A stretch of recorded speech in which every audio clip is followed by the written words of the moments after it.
Hello everyone, তো আজকে আমরা রেডি হয়ে গেছি গড়িয়াহাট যাওয়ার জন্য। আর রাস্তায় এসে দেখছি আজকে কিন্তু প্রচুর ফুলের দোকান, কারণ আজকে হচ্ছে ভালোবাসা সপ্তাহের প্রথম দিন, মানে রোজ ডে। তাই প্রচুর গোলাপ, আর সবাই কিন্তু খুব সুন্দর করে সেজেও নিয়েছে। আর আমাদের কি করার আছে, আমরা টিকিট কেটে নিয়ে সোজা উঠে পড়লাম ট্রেনে, আর ট্রেন থেকে নেমে পড়লাম বালিগঞ্জ স্টেশনে, আর ওখান থেকে সোজা গেলাম গড়িয়াহাটে।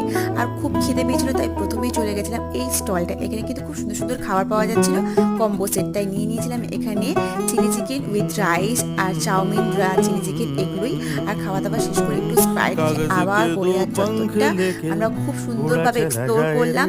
প্রচুর জিনিসপত্র দেখেছি এখানে, জাম জুয়েলারিগুলো কিন্তু খুব সুন্দর। আর ঠিক হঠাৎই দেখা হলো পাশেই মাম্পি যেখানে কেনাকাটা করছে, তো কয়েকটা আমরা সেলফি তুলে নিলাম।